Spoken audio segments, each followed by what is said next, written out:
Gloire à Dieu, nous sommes au 3e jour de notre séminaire concernant la parabole du semeur.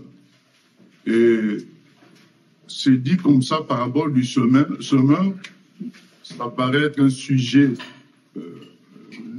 pas très clair quand on donne le titre, mais c'est un sujet très clair et profond qui résume la réalité de l'évangélisation, de l'annonce de la parole dans le monde.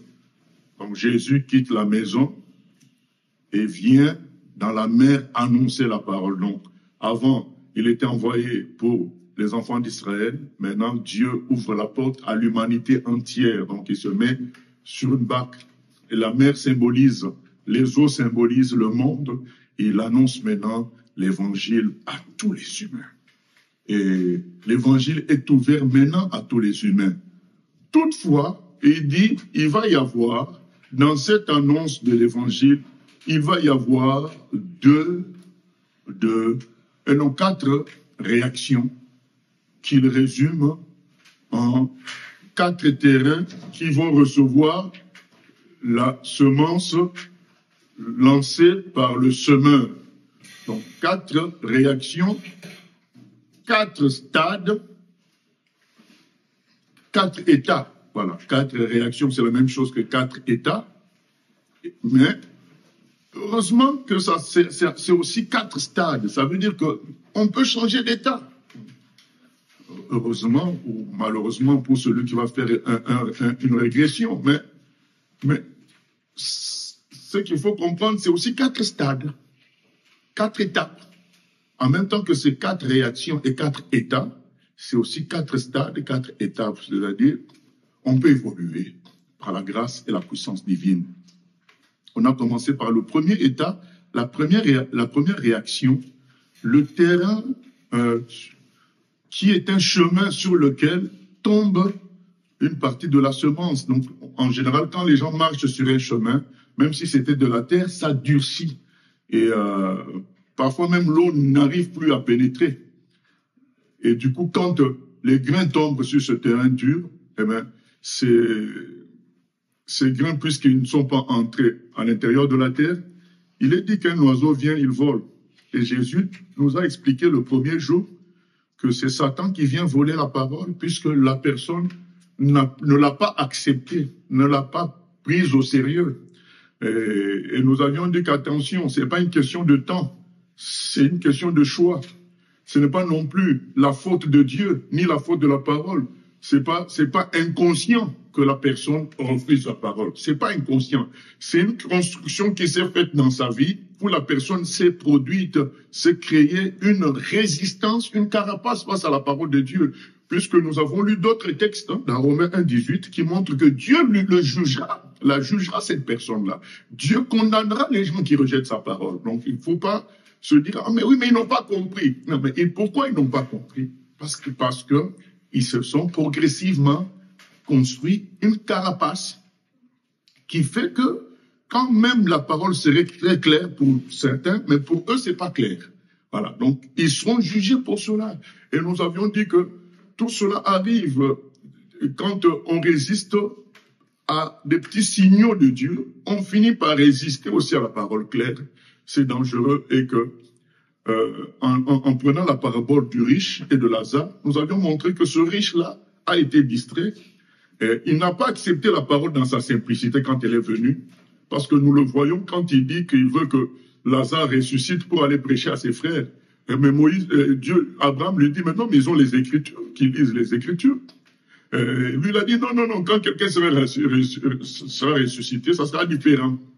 Abraham dit, si quelqu'un résiste à la parole dans sa simplicité, même quand il y aura des miracles, même quand il y aura la foule, même quand il y aura des manifestations, cette personne ne se convertira pas. Parce qu'il n'y a que la parole qui convertit quelqu'un.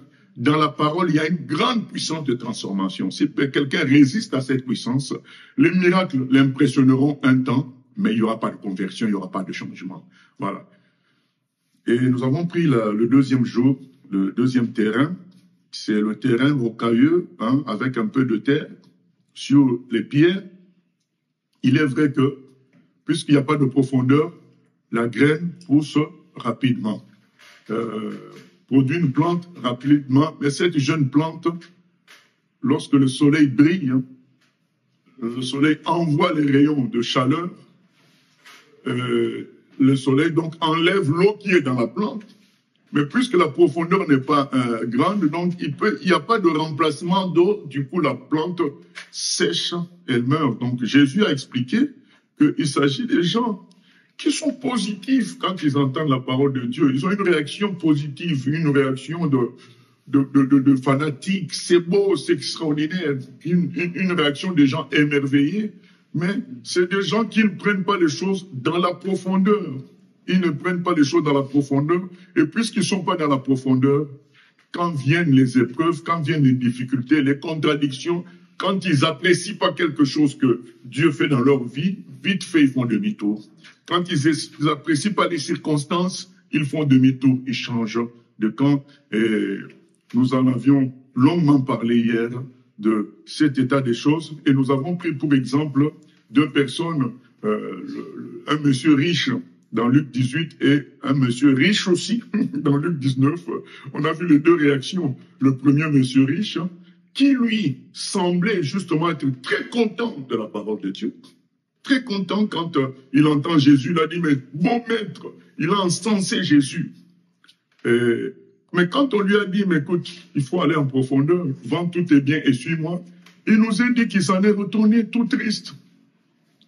Donc, il est l'exemple des gens qui, à première vue, sont heureux d'entendre la parole de Dieu, mais lorsque on va en profondeur pour examiner les choses, pour se rappeler que la parole de Dieu vient en résumé nous dire que notre vie doit mourir et donner naissance à une nouvelle vie. D'ailleurs, c'est ça la parole du semeur. Hein. Quand le grain il tombe, quand il entre, il meurt pour produire une nouvelle vie. C'est ça la parole. Donc, il y a des gens qui résistent à cette production-là. Et donc, il y en a qui produisent une certaine vie, comme donc c'est le deuxième cas, là, ce monsieur riche. Il était content, mais quand on a dit non, il faut que le grain soit semé en profondeur, puis pour qu'il produise une plante forte, il dit donc ça voudrait dire que je perds tout. À la surface, il gardait encore certains avantages humains. Et je peux vous dire, entre parenthèses, quand on dit qu'on perd tout, est-ce qu'on se rend compte de ce qu'on gagne? Parce que souvent, les gens semblent déstabilisés quand on leur dit il faut mourir, il faut tout perdre, il faut tout lâcher. Et il ne reste que sur ça, bien-aimé. Tu ne perds pas tout pour perdre. Quand le grain tombe, il produit un arbre qui va produire plusieurs grains. C'est ce que Jésus dit dans Jean 12, 24. Quand le grain de blé est semé, il produit une plante qui ramène beaucoup plus de grains que quand il restait seul. Comprenons bien, mais quand nous disons qu'il faut tout perdre, il faut mourir, c'est pas gratuitement comme ça, bêtement, sacrificiellement, inutilement. Non, c'est pour produire la gloire divine, c'est pour produire la résurrection. Donc, et quand quelqu'un connaît c'est quoi cette résurrection-là, qu'est-ce que c'est l'argent par rapport à tout ça? Qu'est-ce que c'est que les maisons par rapport à ça? C'est rien du tout par rapport à la gloire de Dieu. Avec la gloire de Dieu, quand tu peux dire à quelqu'un, lève-toi et marche, quelqu'un qui était paralysé, quel argent peut dépasser ça? Bob Marley était millionnaire, il est mort de cancer. Steve Jobs était milliardaire, il est mort de cancer. Mais avec la puissance de Dieu, on peut imposer les mains à quelqu'un guéri. Ça dépasse tout l'argent. D'ailleurs, nous le voyons quand Élisée, à travers lui, Naaman, le général syrien, il est guéri. Qu'est-ce que Naaman dit? Il a dit, il avait amené tout un gros sac d'or, d'argent, de pierres précieuses, de vêtements de luxe. Il a dit, j'ai amené ça à la personne qui allait me guérir. Parce qu'en me guérissant, cette personne me donne la vie. Parce que quand tu as la lèpre, le cancer, même si tu es milliardaire, ça ne veut rien dire pour toi. Tu es mort. Il dit, j'avais préparé ça. Donc, il montre par là que toutes les richesses qu'il a amenées, c'est rien par rapport à sa guérison. Ne nous méprenons pas quand nous sommes en train de dire perds tout. Oui, tu peux perdre un diplôme, tu peux perdre un poste pour Dieu, mais tu gagnes mieux que ça de loin. La gloire de Dieu est supérieure aux choses de la terre. D'ailleurs, c'est ça la compréhension de l'évangile. Tant que quelqu'un n'a pas encore compris ça, il n'est pas encore entré dans l'évangile. Tant que quelqu'un n'a pas encore compris que la gloire de Dieu est supérieure aux choses de la terre, en quoi il croit alors? Pourquoi croire? Si les choses de la terre sont supérieures aux choses divines, pourquoi croire? Restons sur la terre, restons dans les choses de la terre. Si nous croyons, c'est parce que nous pensons que nous allons vers quelque chose de supérieur. Et cela se matérialise par le fait que tu abandonnes tout, comme ce fut maintenant le cas du deuxième riche, qui, lui, n'était pas forcément intéressé par la profondeur de Jésus. Il voulait voir, par curiosité. Mais quand il rencontre Jésus, il sent il sent à qui il a affaire. Et dès qu'il sent à qui il a affaire, il lâche tout. Sans même que Jésus le lui demande. Aujourd'hui, nous en parlons. Moi, je suis toujours triste de voir que c'est nous qui devons parler de ça. J'aimerais bien que tout le monde se convertisse à la Zachée, quoi. Donc, quand tu observes Jésus, toi-même, tu dis non, j'arrête tout, je le suis. Et ce monsieur a donné la moitié de ses biens aux pauvres. Lui, il est devenu pauvre pour suivre Jésus parce qu'il a compris qu'il a saisi quelque chose de supérieur, alors que le premier qui avait fait des éloges, il n'a pas pu aller plus loin. C'est pourquoi je vous dis, soyez prudents avec ceux qui font des éloges. Attendez jusqu'au bout. Ce qui est important, c'est de vivre la parole, c'est de suivre vraiment Jésus dans la vérité. Au cas où un jour vous deveniez prédicateur ou responsable chrétien, ce qui est important, c'est pas que les gens vous disent que vous êtes un bon pasteur, un bon prédicateur, c'est qu'ils suivent ce que vous dites. C'est ça, c'est là où vous reconnaîtrez les gens qui ont compris qui vous êtes. Et ils suivront ce que vous dites. Jésus, quand il était avec Marthe et Marie, il a apprécié Marie, puisque Marie écoutait ce qu'il disait, alors que Marthe lui faisait toutes sortes de gâteaux, toutes sortes de nourriture exquise. Voilà. C'est ça. C'est pas le décor qui est le plus important. On ne dit pas qu'il ne faut pas de bonne nourriture, on ne dit pas qu'il ne faut pas, comment dire, que les gens disent la parole de Dieu, elle est excellente. On ne dit pas ça. Mais on dit que le plus important, c'est de pratiquer. Voilà. C'est ça qu'on reconnaît, les gens qui ont pris vraiment au sérieux la chose. Et on avait conclu hier qu'on ne peut pas s'extasier devant la parole de Dieu, saisir les choses sans prendre de décision. Ça va ensemble. Tu ne peux pas aujourd'hui recevoir une grosse enveloppe d'argent. Si vraiment tu crois que c'est une grosse enveloppe d'argent, tu dépenseras, tu utiliseras. Si tu prends la grosse enveloppe, tu enterres, ou bien tu jettes dans la poubelle, donc tu n'y crois pas vraiment. Si vraiment tu crois que c'est Jésus qui est le Sauveur, le Fils de Dieu, qui nous réconcilie avec le Père, qui est venu nous donner un sens à notre vie, bien on prend ce sens qui va nous sortir de la dépression de la terre. Et donc, sans décision, nous sommes que dans le blablabla, dans les éloges inutiles. Nous arrivons au troisième terrain et nous clôturerons donc aujourd'hui aussi avec le quatrième terrain. Donc, nous relisons donc Matthieu 13. Matthieu 13. Je vais relire tout le texte, c'est important.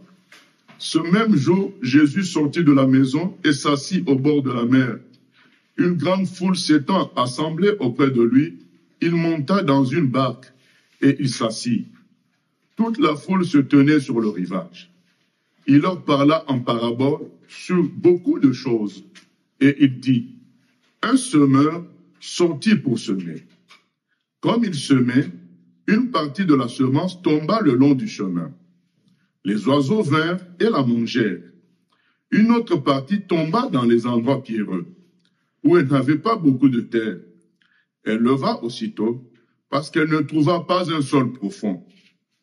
Mais quand le soleil parut, elle fut brûlée et sécha faute de racines.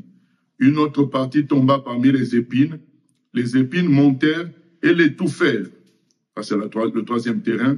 Une autre partie tomba dans la bonne terre, elle donna du fruit, un grain 100, un autre 60, un autre 30. Verset 18. Vous donc écoutez ce que signifie la parabole du semeur.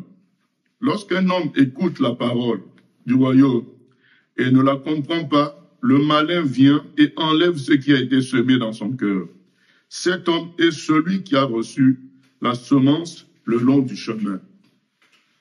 Celui qui a reçu la semence dans les endroits pierreux, c'est celui qui entend la parole et la reçoit aussitôt avec joie, mais il n'a pas de racine en lui-même. Il manque de persistance. Et dès que survient une tribulation ou une persécution à cause de la parole, il y trouve une occasion de chute. Donc il manque de persistance, il ne persévère pas. C'est quelqu'un qui a été émerveillé comme ça, mais il n'y a pas de profondeur. Il n'est pas mort à lui-même, parce qu'il n'a pas été enterré profondément. Il a été légèrement enterré. Il a encore un contact avec l'extérieur et un contact avec la terre, mais voilà, il est au milieu.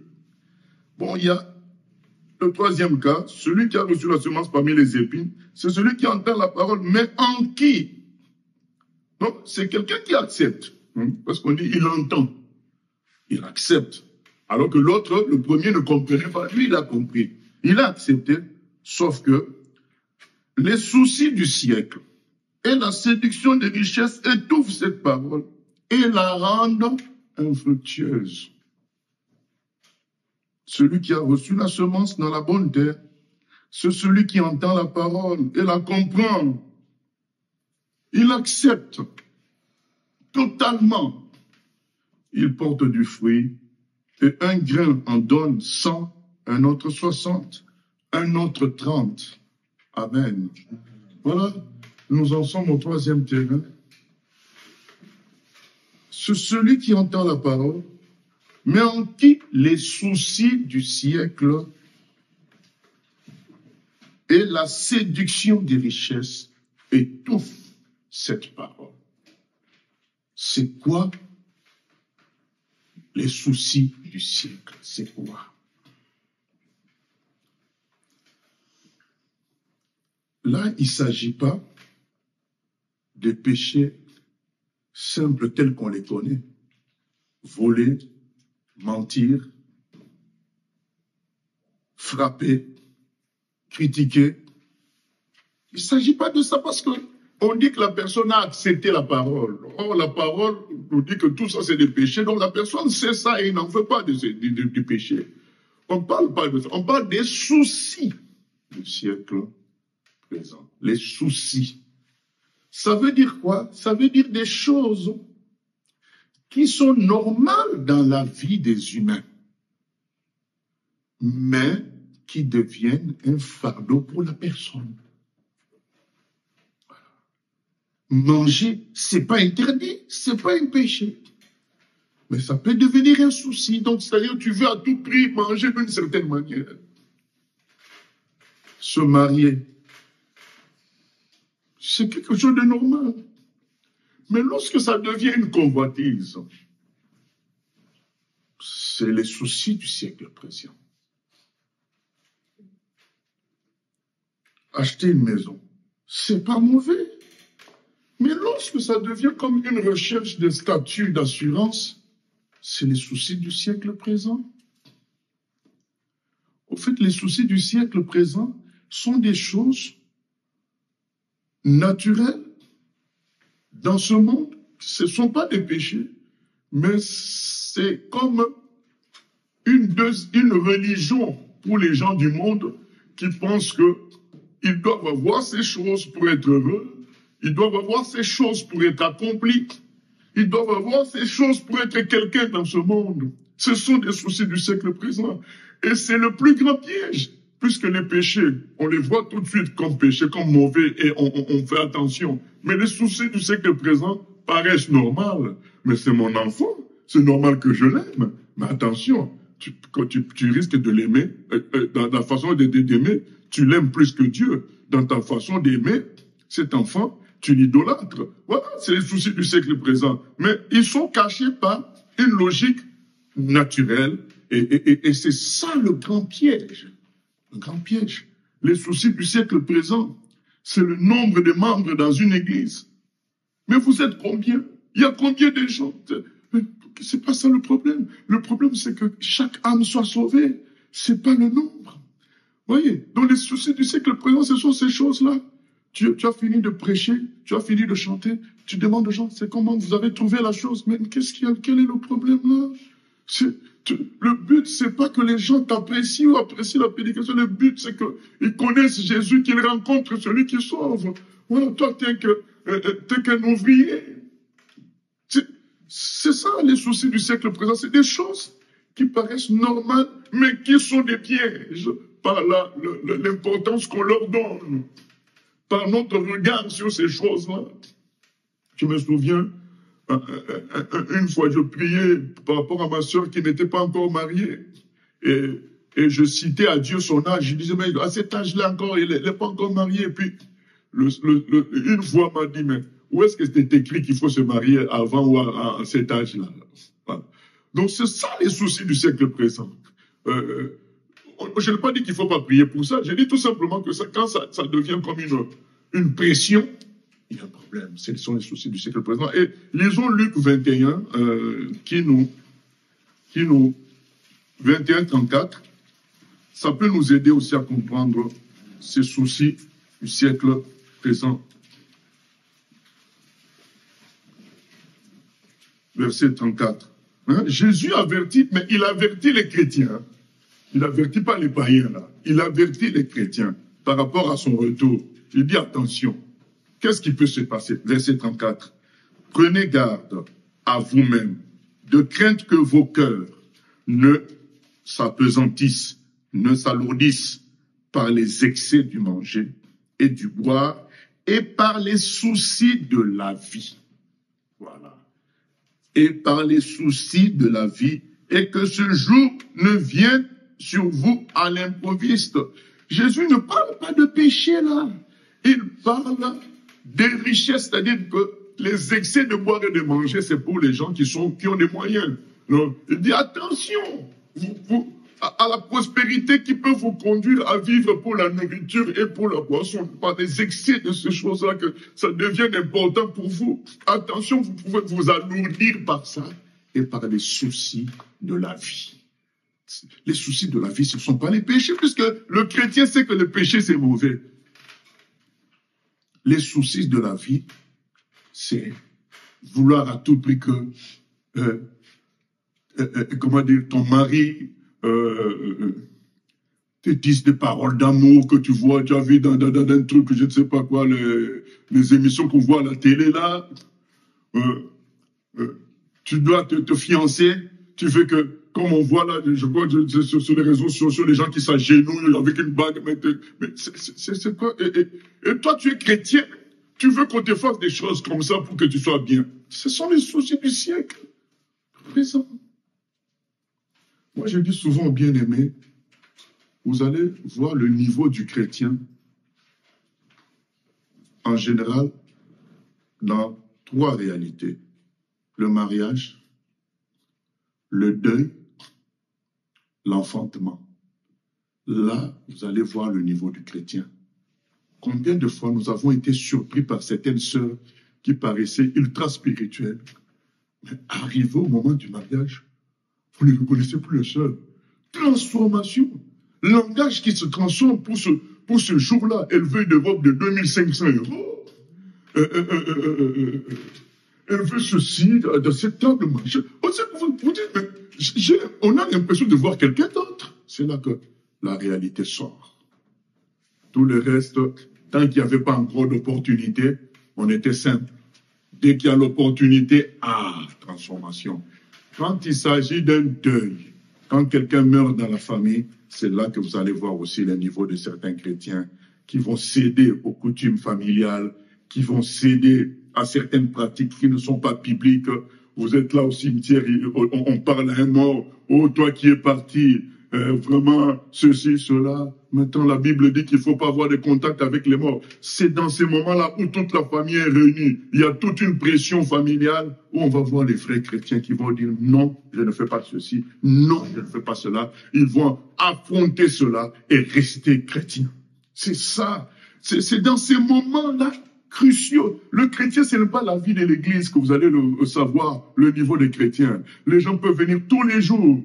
Attendez le mariage, attendez le deuil et attendez l'enfantement. Quand quelqu'un a son enfant, ben, voyez maintenant son comportement. Il y a des gens, dès qu'ils ont un enfant, c'est fini. Dieu n'existe plus, c'est l'enfant qui devient Dieu. Voilà. Attendez, je sais que je vous dis là, moi, voilà, nous avons un certain âge, nous avons vu toutes sortes de choses. Des gens qui se transforment le jour du mariage, ou bien quelques mois avant le mariage. D'ailleurs, elle vous parle même plus beaucoup. Hein, voilà. Donc, elle est consciente qu'elle est sur une autre phase, donc elle devient distante. Donc, pour mieux pratiquer sa chair, voilà.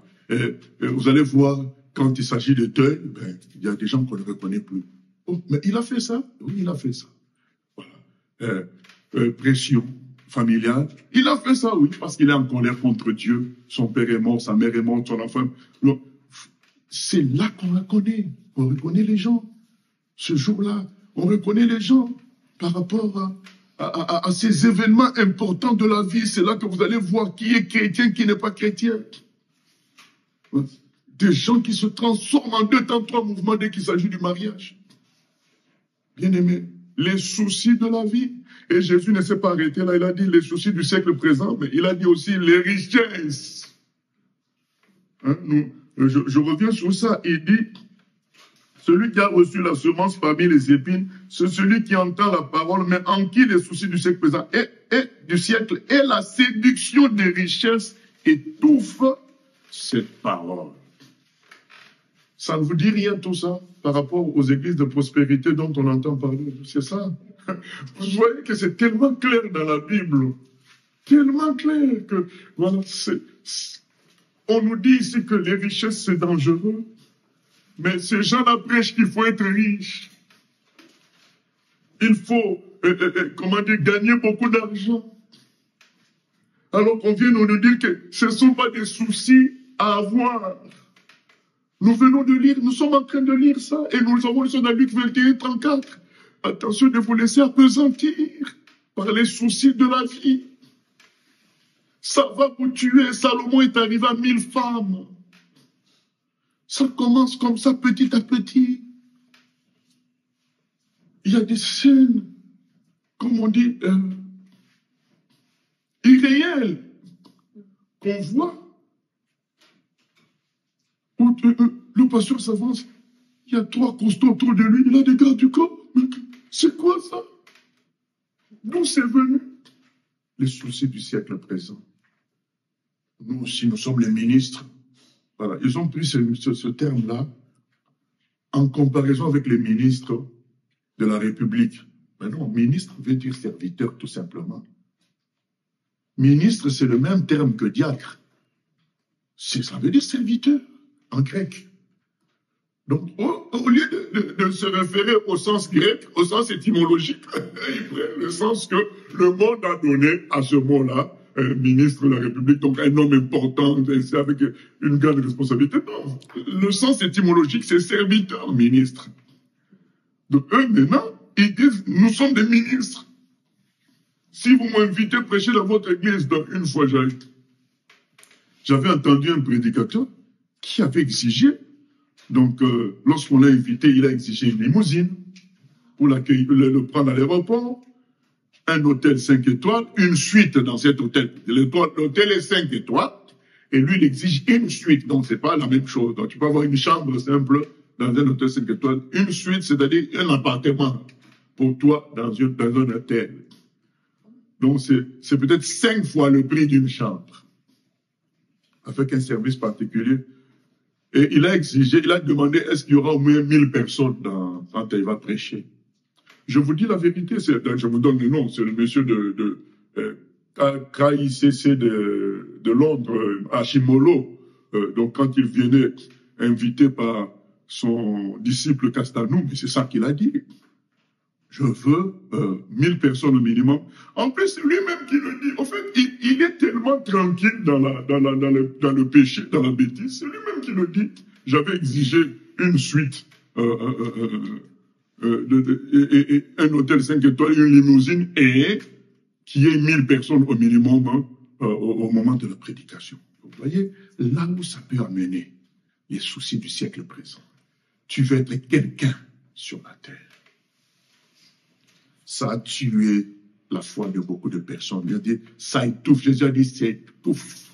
Ça a tué aujourd'hui 60% des chrétiens sont tués du fait du troisième terrain. 60%. Ils mélangent Dieu et le monde. Ils n'ont pas encore saisi. Ou bien ils avaient saisi ça, mais ils ont été pollués par les faux enseignements. Et ils mélangent Dieu et le monde. Et Satan les massacre. Il y a des divorces à tour de bras.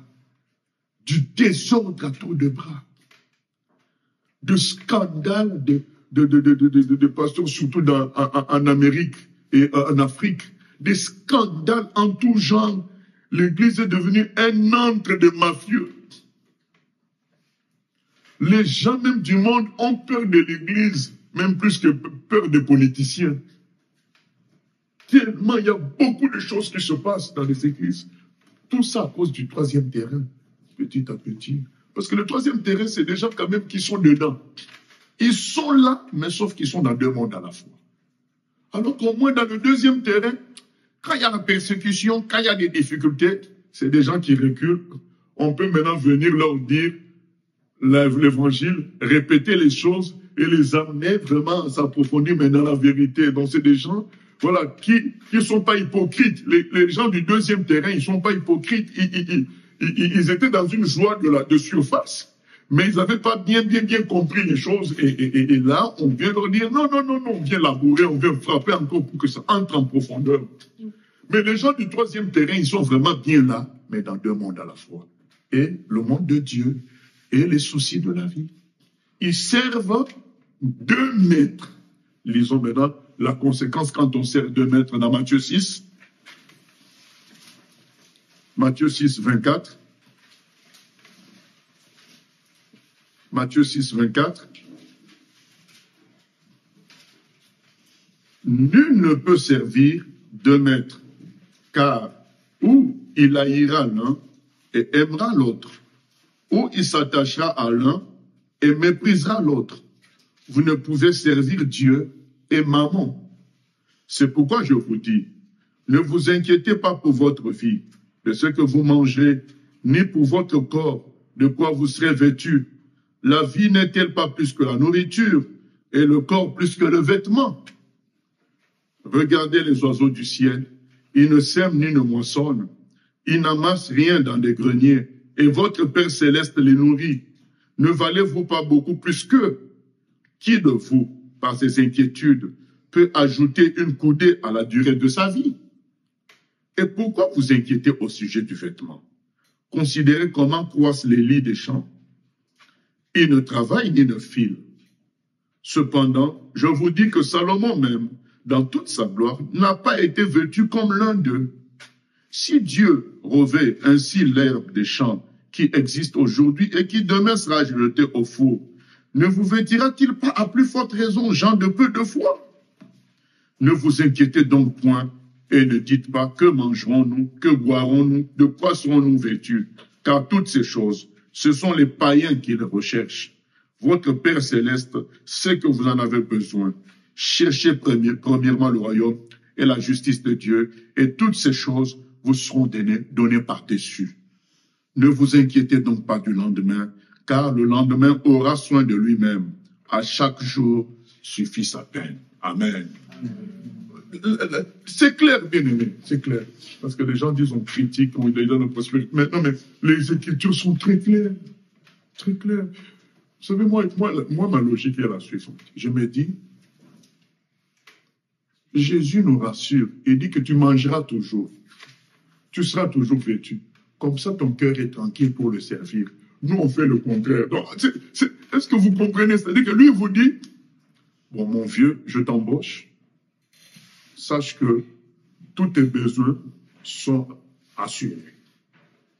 Maintenant, toi, sers-moi seulement. Au fait, donc, il nous met dans des conditions parfaites.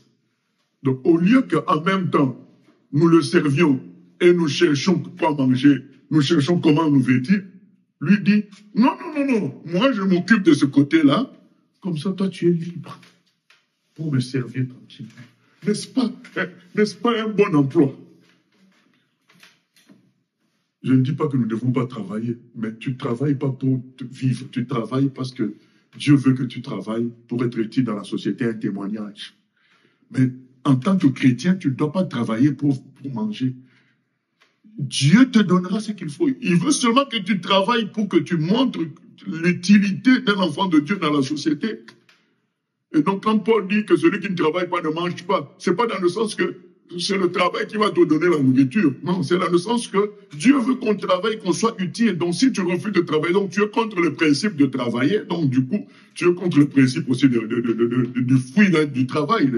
Le manger vient du travail.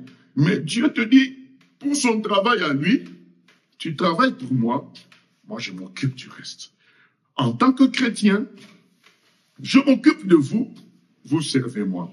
Maintenant, si Dieu veut que tu le serves en tant que ministre, ça c'est lui qui te dira. S'il veut que tu le serves en tant que ouvrier, c'est lui qui te conduira à cela. Il veut que tu le serves en tant que pharmacien, c'est lui qui te conduira dans cela. L'essentiel, c'est que tout ce que tu fais, Colossiens 3:23, tout ce que vous faites, faites-le de bon cœur, comme pour le Seigneur et non pour les hommes.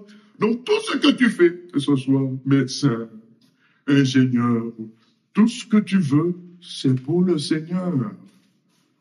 Que tu sois au service de Dieu. Que tu ne sois pas tremblant comme les autres. Dire, ah mais l'entreprise est en faillite, les gens pleurent, il y en a qui se suicident. Toi, tu dis, mais non.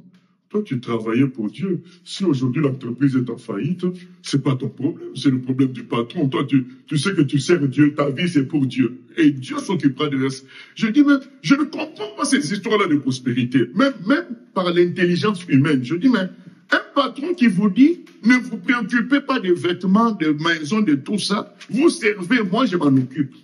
Et ce patron-là, c'est le Dieu Tout-Puissant. Donc comment toi tu vas encore te mettre à dire aux gens, donnez ceci, donnez cela, vous serez bénis, il faut se... Nous devons dire aux gens, servez le Seigneur. S'il faut le servir en donnant, tu donnes. Mais tu ne dois pas dire, te dire, je donne pour recevoir. Non, je donne parce que je sers mon Dieu. Tu donnes comme Zachée, sans chercher à recevoir. Tu donnes par amour et obéissance au Seigneur. Revenons sur notre sujet. Jésus dit clairement, on ne peut servir deux maîtres. Le troisième terrain, c'est les gens qui servent deux maîtres. Ils servent Dieu, mais ils servent aussi les soucis de la vie. Ils servent deux maîtres. Chacun doit s'examiner. Il dit la conséquence, c'est quoi? C'est qu'on finira par aimer l'un des maîtres et, attention, il y a la suite, et haïr l'autre. Il dit, ça n'existe pas d'aimer deux maîtres. Il dit, la fin d'aimer deux maîtres, c'est quoi? Aimer un et haïr l'autre. Il dit, c'est les conséquences. Donc, quand on veut combiner deux maîtres, il y aura une finalité, c'est que tu haïras un et tu aimeras l'autre. Les gens de la prospérité finissent par haïr Dieu. Parce que toutes leurs prédications contredisent la parole de Dieu. Ils prêchent des choses qui sont contraires à la parole parce qu'ils ont fini par aimer l'argent. C'est ça la vérité. Deux maîtres qui s'opposent. L'argent et Dieu, ça s'oppose. Il dit, tu ne peux... C'est pas moi qui le dis, on a lu, tu ne peux pas. Verset. Vous ne pouvez servir Dieu et mammon. C'est contradictoire. Mammon crée en toi la convoitise des richesses. Il te lie aux richesses et tu deviens son esclave. Il te détruit avec ça. Alors que Dieu veut t'élever en rang de fils de Dieu qui dépend du ciel. C'est ça. Maman veut t'attacher à la terre avec des richesses qui se détruiront. Il veut te perdre, te manipuler avec ça. Et Dieu veut être en unité avec toi par la puissance du ciel. Jésus-Christ était en unité avec Dieu, tellement qu'il a même mis trésorier un voleur. Mais il était conscient qu'il était volé l'argent, mais il a laissé trésorier parce qu'il ne dépendait pas de ce système-là, il dépendait de Dieu. Parce que quand il a fallu nourrir 5000 personnes, lui-même, il a multiplié les pains. C'est ce à quoi Dieu nous appelle. Ne voulons-nous pas vivre des choses comme ça qu'ont vécu nos frères en Indonésie? Ils devaient faire la Sainte Seine. Ils ont pris de l'eau, ils ont prié. L'eau est devenue du jus de raisin ou du vin, j'ai oublié. Parce qu'ils croyaient en Dieu. Entrons dans le règne céleste, bien-aimés. Et le troisième terrain étouffe, qui finit par haïr Dieu. Mais ça, t'en rends compte, hein? Un jour, j'ai suivi l'interview il est déjà mort, ce chanteur chrétien. Il est très connu dans le milieu chrétien. Et le journaliste, c'est un journaliste du Monde qui l'a interviewé. Même si officiellement tout le monde se dit chrétien, hein, le journaliste était quelqu'un du Monde. Le journaliste finit par lui poser la question suivante. Je ne comprends pas comment vous faites payer vos concerts et vos CD, tout ça, mais n'est-ce pas que votre Bible dit que vous devez donner les choses gratuitement? Vous savez ce que le chantre répond? Et ce chantre-là, je peux vous dire que dans le milieu chrétien, il était reconnu comme les plus spirituels. Donc, si déjà lui, on va voir ce qu'il va répondre là, mais les autres là, ça va être quoi? Parce que lui, dans le milieu chrétien, il était reconnu comme étant les plus spirituels, l'un des plus spirituels. Vous savez qu'elle dit aux journalistes, il dit, mais vous croyez, quand on loue les salles, on paye les studios, l'argent va venir d'où? L'argent va venir du ciel. C'est le chantre qui dit ça. Nous venons de lire. Cherchez d'abord le royaume des cieux et le reste vous sera donné. Nous avons lu ensemble. Vous n'allez pas dire que c'est moi qui dis. Nous avons lu que Dieu dit, lui s'occupera du reste. Nous chantons, prêchons. Lui donnera les moyens pour la salle, pour marcher. Il le dit. Le monsieur dit, ça viendra du ciel, comme la manne. Ah, il précise encore, comme la manne. N'est-ce pas qu'il s'est moqué de lui-même? Donc lui-même, il donne l'exemple de quelque chose qui n'est pas censé venir du ciel, la nourriture. La nourriture vient de la terre. La nourriture, nous plantons le blé, le maïs, le manioc, et nous récupérons, nous transformons, nous mangeons. Mais pendant 40 ans, il y a eu une nourriture qui est tombée du ciel. Si Dieu a pu faire tomber la nourriture du ciel, il ne peut pas faire manifester les richesses venant du ciel. Au fait, il s'est contredit lui-même en disant, est-ce que ça va venir du ciel comme la manne?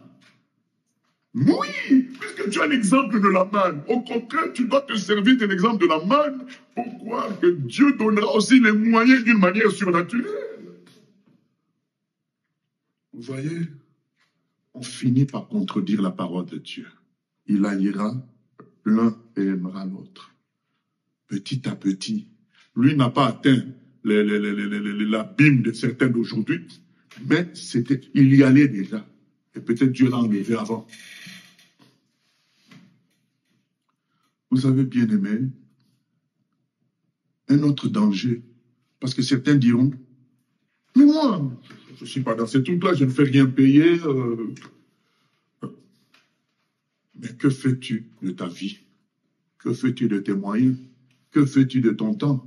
Puisque Jésus dit, dans Luc 21, 34, qu'on a lu, ne vous laissez pas appesantir, alourdir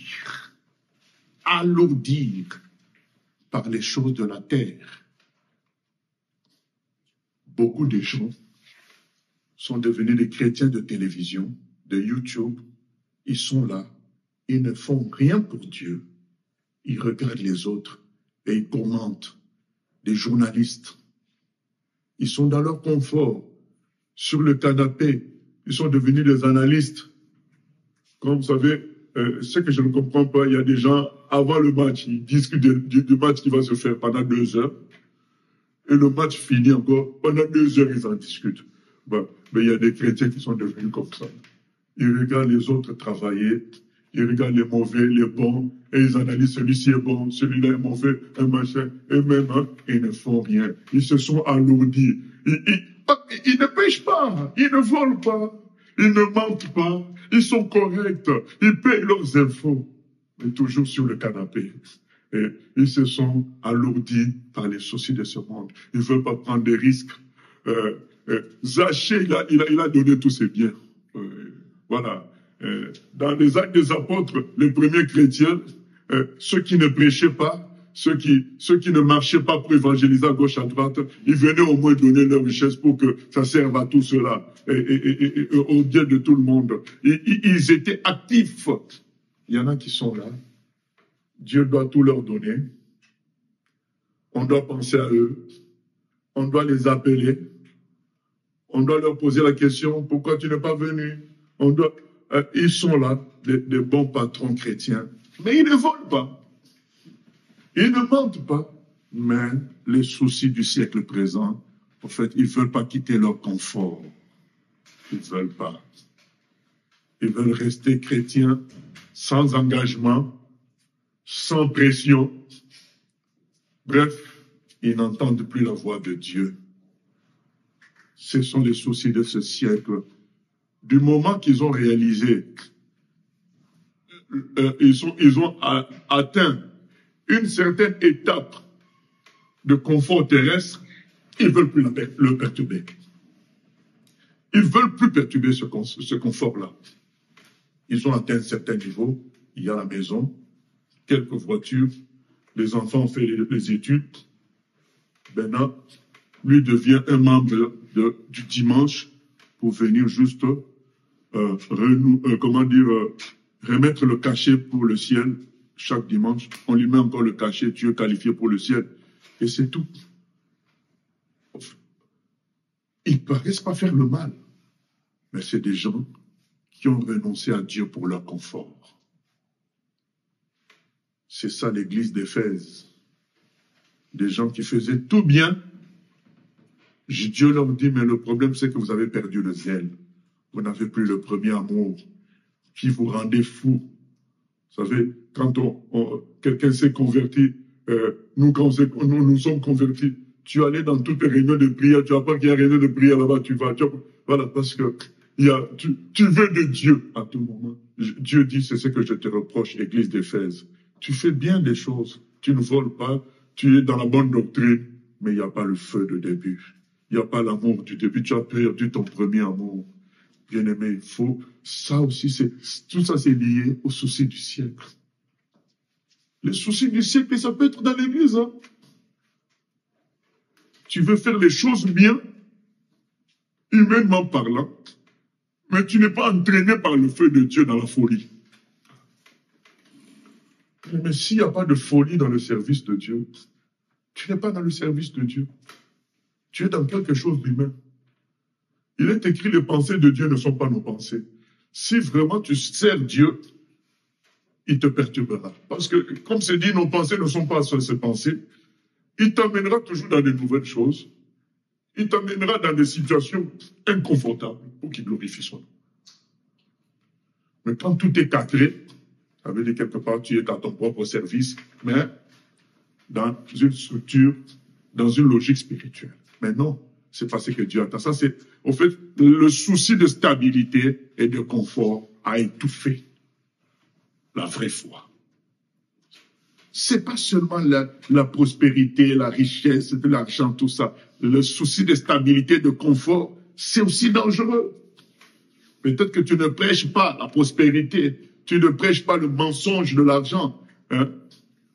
Tu n'as pas de garde du corps. Peut-être que tu es simple, mais en même temps, tu gardes ton confort. Tu ne veux pas bouger plus que cela. Tu ne veux pas te déstabiliser.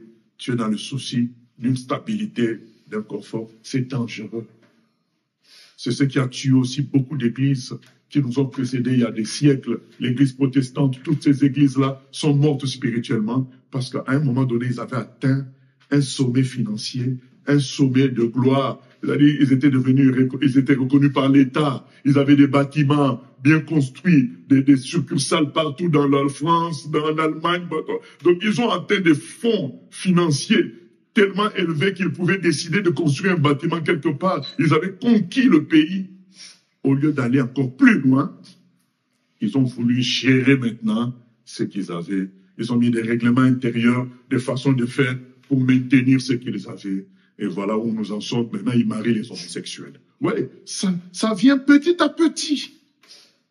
Donc, tu n'es plus dans le feu, mais tu es plus dans la gestion des bâtiments que tu as acquis. Voilà. Tu n'es plus dans le feu, mais tu es plus dans la gestion de ta réputation. Un jour, tu avais été reçu par un président. Maintenant, tu veux que le prochain président te reçoive aussi. Donc maintenant, tu ne fais plus de prédications qui agressent, qui peuvent déranger le président, les hommes politiques. Comme ça, on va, comme Billy Graham, te recevoir par chaque président américain. Voilà. Tu as perdu la vision divine. C'est ça, les soucis du siècle présent. Tu veux être en accord avec les politiciens pour ne pas être embêté. Soucis du siècle présent. Il y en a beaucoup, soucis de la vie. C'est tout ce qui paraît normal, mais qui en réalité n'est pas de la vision de Dieu, n'est pas dans la vision spirituelle profonde. Vous savez, Jésus, il suffisait qu'il dise, quand Pilate lui a posé la question, il suffisait qu'il dise, il mente. Et moi, je n'ai pas dit que j'étais roi. Il allait être libéré. Mais il n'a pas voulu. Il a dit, je suis roi. Je suis roi. Il n'a pas eu peur de faire, de déstabiliser le gouverneur qui avait la décision. Parce qu'il voulait faire la volonté de Dieu. Les soucis du siècle présent, c'est que tu veux que tout le monde t'aime. Dans le service de Dieu, tout le monde ne va pas nous aimer. Et Jésus nous a prévenus.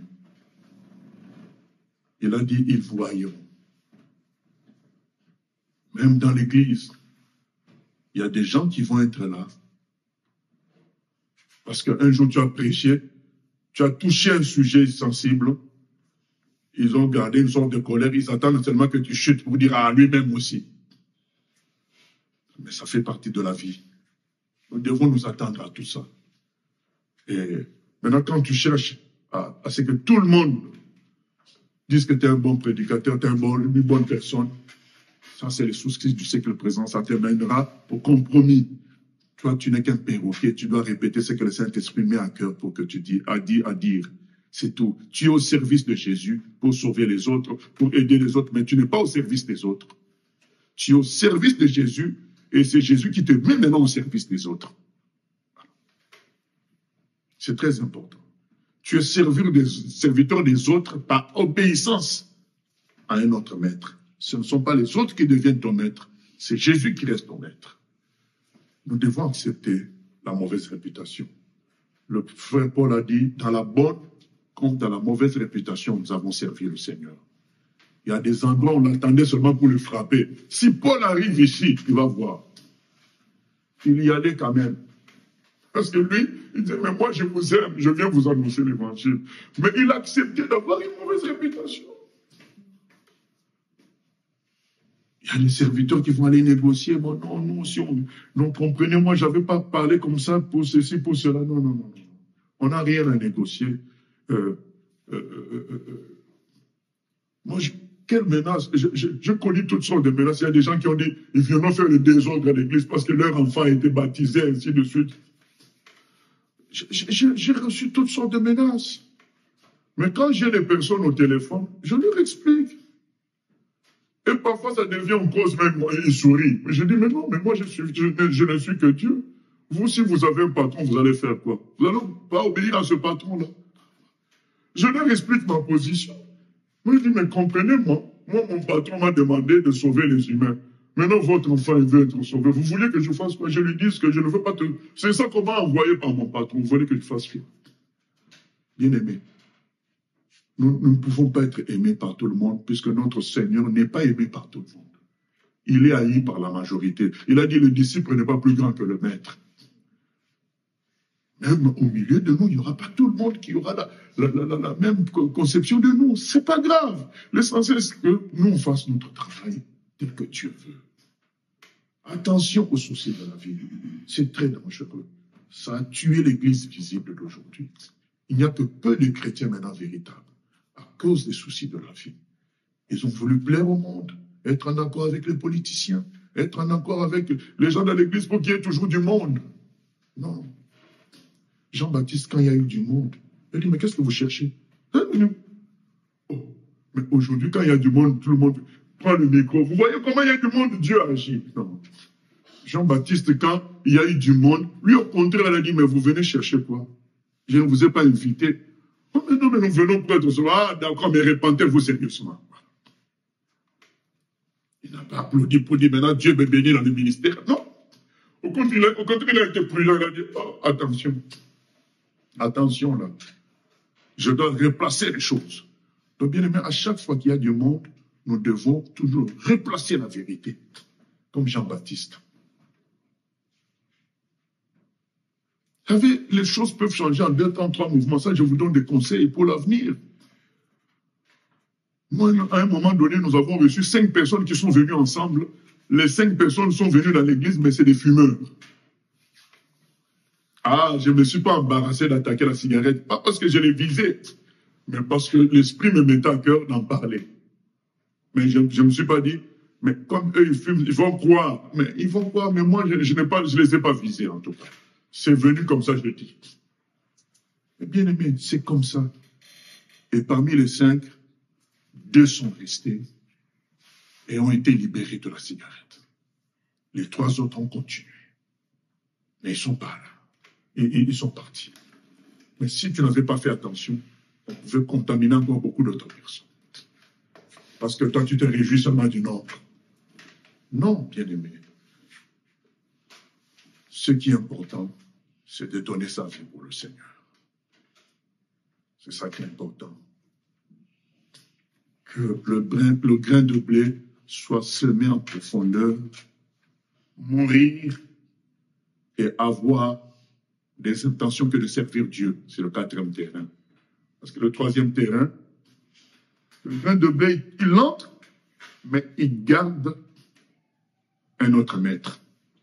Il veut quand même garder un autre maître, les soucis de la vie, les richesses qui étouffent la foi, qui changent carrément la foi, qui paralysent. On a vu ça, il y a des gens qui sont paralysés dans leur confort, ils font rien, ils ne veulent pas perturber leur confort.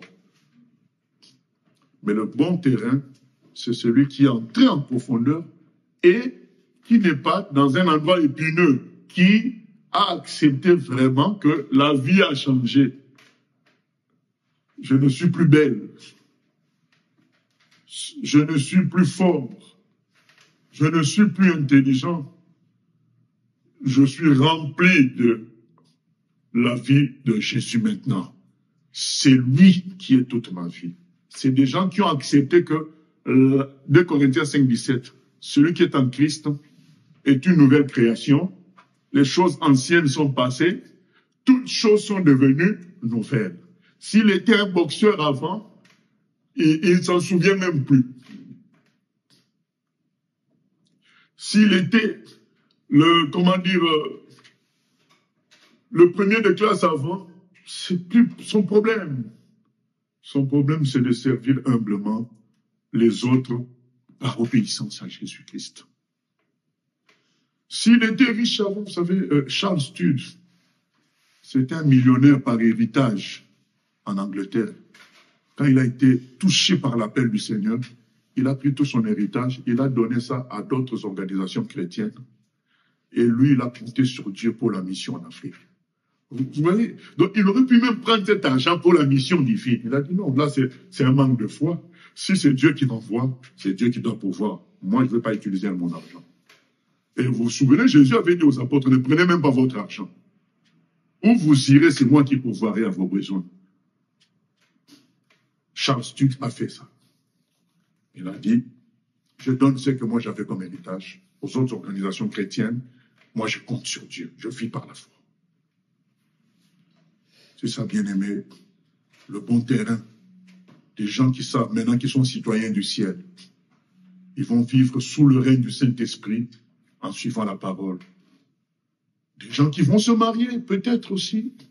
Mais le mariage sera pour eux juste l'obéissance aussi à la volonté de Dieu. Ils vont choisir la personne non pas pour sa beauté, non pas pour parce qu'elle a des parents riches, mais parce que cette personne-là est à 100% pour Jésus. Et ensemble, ils vont travailler pour Jésus, notre Sauveur. Tout change pour ces personnes-là. Le passé, c'est passé. Maintenant, c'est la vie nouvelle en Christ. C'est des gens qui acceptent de mourir parfois pour le Seigneur. Comme la plupart de nos prédécesseurs dans la vérité. Marie Durand, elle a fait 40 ans dans la tour de Constance en France. 40 ans. À cause de la foi en Jésus-Christ. 40 ans. Donc peut-être qu'elle est entrée à 20 ans environ, elle en est sortie à 60 ans environ. Tout ça. Et les gens trouvaient dans son cachot, c'était qui résistait. Elle a résisté au monde. Il suffisait qu'elle dise, je ne crois plus en Jésus, on l'a sortie. Elle a dit jamais. C'est des gens qui vivaient le ciel sur terre. Voilà. C'est ce que Dieu nous invite à vivre, le ciel sur terre. Et le Seigneur s'occupera du reste. S'il faut qu'on ait tel travail, ça nous occupera. Mais dans tous les cas, tout ça, ça nous intéresse. Ce qui nous intéresse, c'est le royaume des cieux. Et le reste, Dieu donnera selon sa logique à lui et non plus selon la logique du monde. Mon invitation, c'est que nous puissions à partir d'aujourd'hui être le bon terrain. C'est un choix à faire. Et moi, je veux maintenant mourir réellement. Et ce que Jésus a accompli à la croix, c'est cela. J'y crois et je veux le vivre. Donc nous allons dire, nous voulons vraiment vivre cela, puisque Jésus a déjà fait ça pour nous à la croix. Mais c'est un choix de vie maintenant, dire, bon, Seigneur, je veux vivre ce que tu as accompli pour moi à la croix. Ma mort, je veux la vivre. Et que par ta résurrection, je vive maintenant différemment. Rien que pour ta gloire.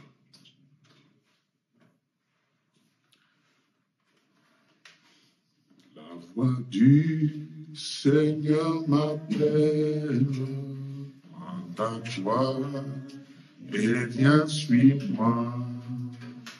Je réponds, Sauveur fidèle, me voici, je suis à toi.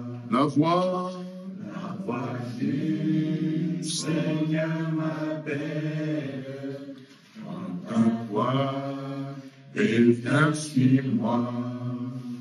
Je réponds, Sauveur fidèle, me voici, je suis à toi. Jusqu'au bout, je veux te suivre dans les bons et les mauvais jours. À toi pour mourir et vivre, à toi Jésus pour toujours. Jusqu'au bout, je